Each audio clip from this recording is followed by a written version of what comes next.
Hello, welcome back to my DRF tutorial series.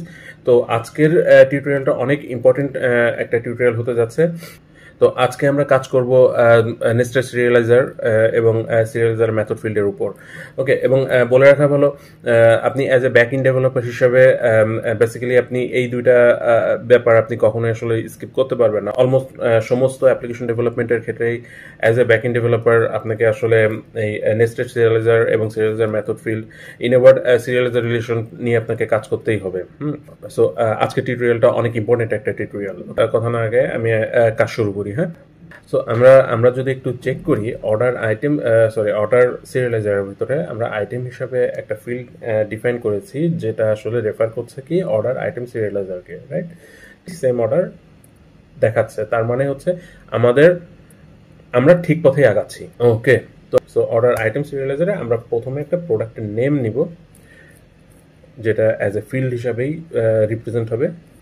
একটা field কি নিব, আমরা প্রোডাক্টের প্রাইসটা নিব। প্রোডাক্ট প্রাইস, আমরা যে দুইটা প্যারামিটার ডিক্লেয়ার করেছিলাম সেটা হচ্ছে ম্যাক্স ডিজিট 10 এবং ডেসিমেল প্লেস 2, আমাদের এইটাও সেম হতে হবে। এখন আমাদের খুব ইম্পর্টেন্ট কয়েকটা কাজ আছে। সেটা হচ্ছে একটা অর্ডারের টোটাল ক্যালকুলেশন দেখানো উচিত, তাই তো? তো আমি এখন সেই কাজটাই করব। আমি এখানে কিন্তু সিরিয়ালাইজার মেথড ফিল্ড ইউজ করছি। আমাদের টপিকস কিন্তু সিরিয়ালাইজার মেথড ফিল্ডও আছে। যেহেতু একটা সিরিয়ালাইজার মেথড ফিল্ড, তার মানে এর একটা মেথড আছে, এবং সেই মেথডটা ডিক্লেয়ার করার একটা রুলস আছে। আমরা আসলে এই আইটেম সাবটোটালটা ইউজ করব অর্ডারের ভেতরে। তো এখান থেকে আপনারা বুঝতে পারবেন প্রপার্টি ক্লাসের পাওয়ারটা কেমন। ওকে, তো নাথিং এলস, আমার উদ্দেশ্য হচ্ছে এই প্রপার্টি ফাংশনের ফর্মুলাটাকে ইউজ করা। ওকে, সো আমি ফর্মুলাটাকে ইউজ করছি আর কি। এখন তোমার কাছে জিনিসটা মোর মিনিংফুল লাগতেছে। এখন আপনি বলতে পারেন এটা একটা প্রপার এপিআই ইন পয়েন্ট তৈরি হলো।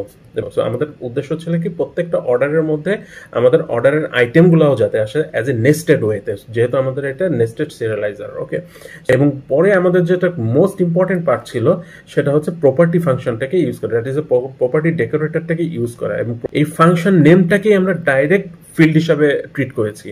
একটা ব্যাপার আপনাদের সঙ্গে শেয়ার করি, কমপ্লিট টিউটোরিয়াল সিরিজটা যদি আপনারা প্রথম থেকে শেষ পর্যন্ত কমপ্লিট করতে পারেন, এটা আপনাকে ব্যাক ইন ডেভেলপার হিসাবে তৈরি করতে অনেক সহায়তা করবে। কারণ আমি এন্টার প্রজেক্টটা রিয়েল লাইফ প্রজেক্টের উপরেই কনসিডার করেই আপনাদের সঙ্গে শেয়ার করছি।